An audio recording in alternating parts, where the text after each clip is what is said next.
What's up, travelers? How's it going? It's been a while since I've done one of these. Welcome to my movie review. 'Cause I'm a punk rocker, yes I am.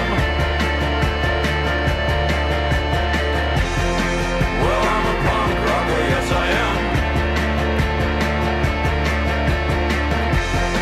'Cause I'm a punk rocker, yes I am. Well, I'm a punk rocker, yes I am. So since it's been so long, I'm just going to go over how I do reviews. First, I start with the positives. You always want to start with the positive. I like to list them in the 3 things I think the movie did the best, and then I go to the negatives and list 3 things I think the movie did so-so, the worst, just negative thoughts about the movie. And then I wrap up my final opinion about the whole thing, and that can stem from the movie itself or just how people are speaking about this movie. Let's get into it, shall we? Rule number 1. Sorry. The thing I think this movie did amazingly was the color. This film was so vibrant, and you could just see every nook and cranny of what they were trying to do in this movie. I'm a Paragon Till Death person, so seeing it so bright, fun, and hopeful, it fills me with joy. And to me, that's why I go see movies. I'm not saying I don't enjoy the deep, dark, sometimes unsettling films that make you think and keep you up late at night, but I like to look at brighter days, and this movie had that in spades, just on looks alone. Now, accompanying that, you can't just look good, you have to sound good. And the soundtrack to Superman 2025, I instantly put it on my playlist. I was blasting those songs on the way home for my second viewing, which I saw in 4D. 10 out of 10 recommend seeing it in that way, if you can. Listen, I don't know if James Gunn picks the selection or he hires somebody who picks the selection, but I'm sure a lot of us know a great OST can make or break a movie or a video game, as I'm a gamer, so the score is extraordinarily perfect. And the score with the colors and the characters, it hit me in the feels. Of course, that's not really saying much. I'm a super sensitive Sally. I will cry at a lot of things. But this movie with the music and the scenery and the characters, it made me tear up. Speaking of characters, that would be my 3rd thing I think this movie did phenomenal on. Like, I can rant and rave about Lex and how Nicholas Hoult brought his A game to that villain. I could talk about how we got our wonderful himbo Clark back and our Superman who brings hope to humanity. I could talk about just how hard-hitting journalistic integrity Lois Lane was in this film. But honestly, I could also talk about Mr. Terrific, who stole just about every scene he was in. I want to see more of Mr. Fantastic. I'd also like to see more of Hawkgirl. And ironically, more of Guy Gardner. Like, I grew up with Jon Stewart, but I don't know. I like Guy Gardner in this film. But what takes the cake for me is Ma and Pa Kent. Now, full transparency, I grew up a Batman kid, so I didn't really watch the animated Superman growing up. My most consistent consecutive viewing of Superman came in the form of Smallville with Tom Welling, and so that was my definitive version of Ma and Pa Kent. And the way they behaved in Smallville is vastly different than the way Ma and Pa Kent behave in Superman 2025. I feel like Martha Kent in Smallville didn't really feel like she was born and raised in Smallville, whereas this Ma and Pa Kent did. They are true and blue country farmers, My favorite scene, spoiler alert, I guess, maybe when she's talking to Clark, the phone is on the table and it's on speakerphone and she's just kind of shouting at it. And it's such a small thing, but it was so adorable, and it just speaks volumes to who they are as people. And I don't know, I love that for them. Now for the things I found wrong in the film.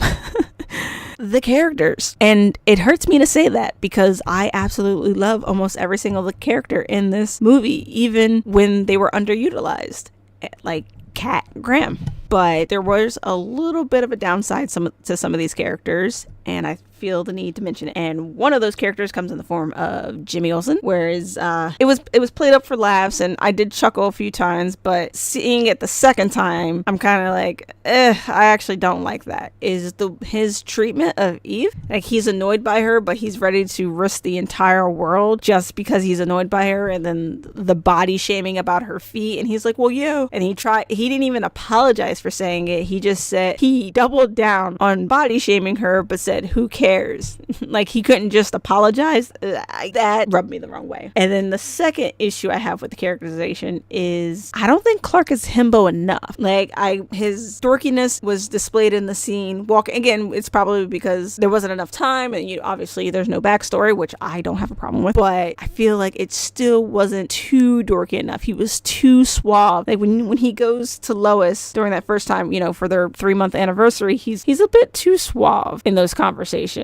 I could have gone with a little bit more farm boy scout aura, but anyway, that's just the second issue. Is the pacing. The pacing works. I'm not mad that it just kind of went bam bam bam bam bam bam. Like, I'm not mad at it in general, but since I am a characters person first, I would like to have seen more scenes developing the characters, and because of the way the pacing worked for this movie, you didn't get to see it. Like, a lot of characters kind of were just in there to be in there, which again, it works with what this story was trying to tell. But as someone who prefers characters over plot first, I would have liked to seen more time with the characters. And lastly, this is tragic. It was so hard, but the worst thing this movie has done is still be in theaters and not be on DVD. I need it on Blu-ray, and I need it yesterday.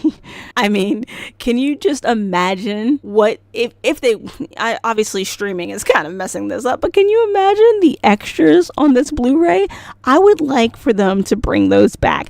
And I guess I could add that in a negative also, because what if we don't actually get that? All right, those are my 3 positives, my 3 negatives, and now I'm going to wrap up my final thoughts on the process. What I want to talk about is all the negativity surrounding this film. And it's obviously from people who Henry Cavill is their Superman, which is such a weird thing. Like, I didn't see Man of Steel when it came out. I literally just saw it this past week for the first time. And a lot of the criticism Superman 2025 is getting, I feel like can be applied to Man of Steel, but people just don't care. And nostalgia is a hell of a drug. I don't care what anyone says. We're all prone to liking the first thing we interacted with. I'm the same way. Like, I love the Persona series. My first Persona game was Persona 4, so I still feel like that's the better Persona, even though Persona 5 came out and it turned out to be the most milked of the series. They keep coming out with iterations that follow Persona 5 because that's what everyone else latched onto.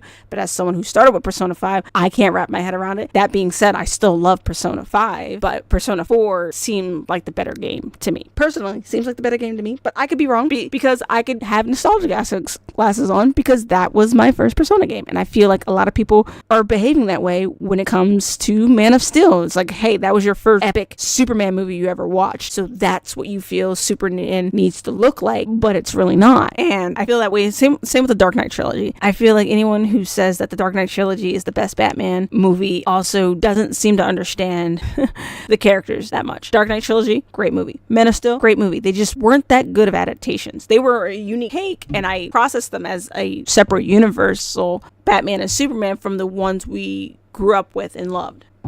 Like, everyone's complaining that this Superman is weaker and he got beat up, but Superman in Man of Steel also got beat up a lot. You can claim that, oh, he was fighting Kryptonians, and again, spoiler alert, he was also technically fighting a Kryptonian, and that's who he lost to. And there's just like a lot of disingenuous behavior going around. I don't know what the issue is on TikTok where it's just now a trend. Well, not just TikTok, just social media in general, where rage baiting is the most popular form of content, and I absolutely hate it. Like, it's just that's like, why is that passing for legitimate content right now? Is that your whole thing is just to piss people off? That's weird. That is a weird thing that is becoming popular. But some people do generally argue, like Lex being able to anticipate Superman's moves. He was like, oh, his reaction time is weaker. It's weaker. And I feel like you missed the movie explaining why that is. It's not that his reaction time was weaker. It's that Lex has been studying him forever. They tell you, and I know one of my favorite comic book content creator was making a point about how the movie tells a lot instead of shows, and this is why. And even though the movie told, there were still people who generally missed it. It's like, I'm sorry, media literacy is a dying art. So unfortunately, they had to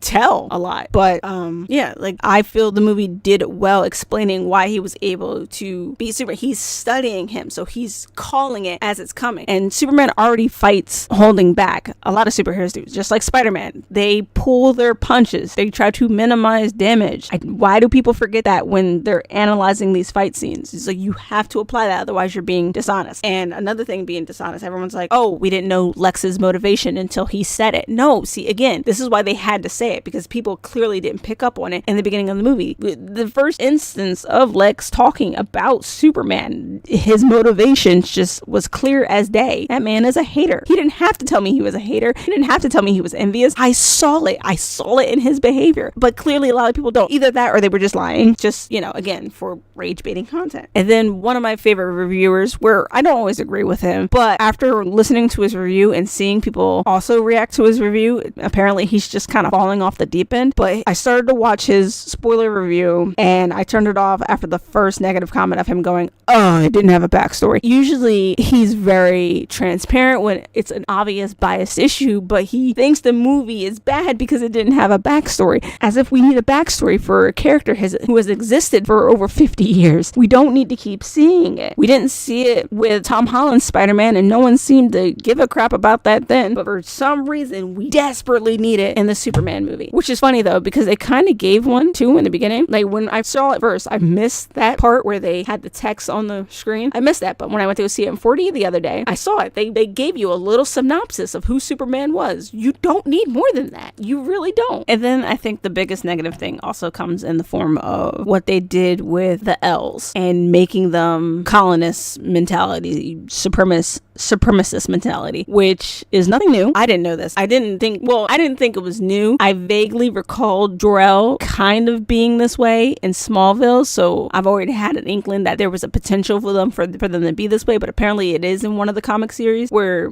Jor-El and Lara did send Clark to go rule over Earth, which could make sense too. Like it's not out of the realm of possibility that it's entirely possible that he literally was sent there to rule over Earth, considering that Krypton was going to explode and they need to rebuild their race. That's entirely possible, and I like that. I actually like that. It's a very interesting take. It's going to be interesting to see it play out. Again, I heard it's in another comic book. I don't really read comics. I just watch the shows and the movies. So it'll be interesting to see how that plays out. I don't know why everyone's getting so upset. And I think, again, like I said, if you're coming from Man of Steel and that's your definitive Superman, I can understand why you're upset, because Jor-El in Man of Steel was just phenomenal. I think he was the best part of that movie, quite frankly. So I can understand if that was your Jor-El and to see him turn around. I also think Bradley Cooper was an odd choice to play him, so that probably also didn't help.